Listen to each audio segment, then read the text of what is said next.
.06 rifle round. I want you to look at this. Look at the size of that fucker, okay? Look at a 30-06 versus a 308. That's a fucking paperweight. A 30-06 it's a big round. You see it in that guy's hand? Yeah. Oh my God, are you serious? That's 30-06. So that's a fat little hand though. Dude, look at that thing. That's like my hand. This is the point. Is that's a big round. That's not a small round. I mean, I don't know. What isn't it compared to? I use a 300 Win Mag. Look at that on the right there. You just had it. Those cartridges. 5.56. Yeah. Is meant for war. 30-06 is meant for hunting. No, I don't think that's accurate. Yeah, that doesn't look realistic. That's what a 30-06 looks like. Okay. In comparison to a quarter. So you look at it. So the quarter's about that high. It's about that big. That's a big round, dude. That's a round for hunting like elk. Like, it's a very common round. Well, see, do me a favor and compare 30-06 to 300 Win Mag compared to 300 Win Mag. I'm just scared, dude. So 300 Win Mag, I think, is fatter. All right. Let's talk about this one carefully, because people are asking a very specific question. Did Erika Kirk and Tyler Robinson know each other before Charlie Kirk was murdered? The short answer, based on everything that has come out so far in court and in reporting, is no. There is zero verified evidence that they had any prior relationship, acquaintance, or contact. Charlie Kirk was shot and killed on September 10, 2025, while speaking at an event at Utah Valley University. Tyler Robinson, then in his early 20s, was arrested days later and charged with aggravated murder. Prosecutors have presented surveillance video, forensic evidence, digital messages, and statements from people who knew Robinson, including his roommate at the time. Erika Kirk, Charlie's widow, has been present in the courtroom during the preliminary hearing. She has sat through testimony, watched evidence, and at points become visibly emotional. That is the public record.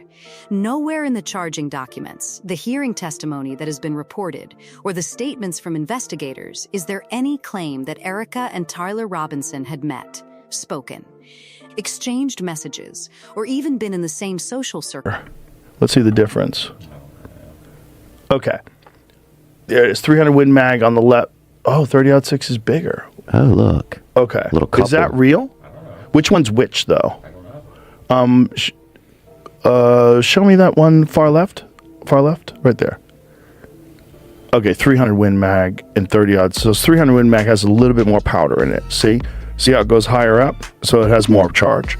It's a bigger round. But my point is, that's a big round. So like 300 Win Mag's a big round. Yeah. 30-06 is slightly smaller, but it's still, that's a lot of powder in that bad boy. That's a lot of firepower. So this is what a lot of people have an issue with, is the wound. That there was no exit wound. It shot him in before the shooting. Robinson's roommate testified about conversations and messages with Robinson after the event. Those accounts describe regret, erratic behavior, and plans to turn himself in. They do not describe any connection to Erika Kirk or any suggestion that she and the suspect knew each other. Conspiracy theories online have filled the vacuum the way they always do in high-profile cases. Some people point to the speed with which Erika publicly said she forgave the person responsible. Others note that she has pushed hard for transparency in the courtroom, asking that evidence be shown openly so that conspiracy claims do not run wild. Still others invent stories about prior contact. None of that equals proof of a pre-existing relationship. Forgiveness after a loss, especially when framed in religious or personal terms, is not evidence of prior knowledge. Demanding that the public see the evidence is not evidence of collusion. Speculation is like not the soft fact. tissue of the neck. If it killed you, Would you feel pain? I mean, it looked like he was dead almost instantly. It looked like he slumped over. I think he was at the very least unconscious. But it would have left his body, you're saying? I think it would have blown a hole out the back. That's the thing. It's like 9mm do that sometimes. Yeah. It just doesn't, it seems weird that it doesn't have an exit hole. Yeah. It seems weird that you're shooting him in the neck, and the image from the back, there's a video of him getting shot from the back. It doesn't leave an exit hole. So it doesn't look like it's that round. There's also the fact that this guy supposedly climbed on the roof with it and then assembled it, which doesn't make sense, because if you assemble it, that means you have to take the scope off, put the scope back on. You have to zero the rifle after you do stuff like that. Yeah, the guy who had killed or allegedly killed Osama bin Laden. Who's that? Mike? Who's the? I know who you're talking about. The Navy SEAL. Yep, he was just talking about that. And I only say allegedly because I don't know anything about that. I don't know the specifics, even though I read the freaking book he wrote. But yeah, he was saying that to be able to do all that and get off of that roof, it all seems bizarre. Not only that, they supposedly... Joe Rogan has talked about this case more than once, and his tone has been classic Rogan, skeptical of official narratives when details feel incomplete or strange. He has questioned aspects of the investigation, the timeline, the recovery of the rifle, and whether every piece of the story lines up cleanly. That kind of questioning is fair game in a free society. What is not fair is leaping from some parts of this feel weird to therefore the widow and the accused shooter must have known each other. Those are two different claims. One is about the strength of the evidence against Robinson. The other is an accusation of prior relationship that has no supporting documentation in the public record. During the preliminary hearing, Erika Kirk and Charlie's parents came face to face with Robinson in the courtroom for the first time. Reports describe her becoming emotional when descriptions of the shooting or video evidence were presented. She has asked the court to make exhibits visible so that the public can see what the prosecution is relying on. That is the behavior of a widow who wants the process to be as open as possible, not the behavior of someone covering up a secret history with the defendant. If new evidence ever emerges showing prior contact, messages, mutual acquaintances, shared locations, anything concrete, then the conversation changes. Until that happens. The responsible position is the one supported by what has actually been presented. Tyler Robinson is the man charged with killing Charlie Kirk.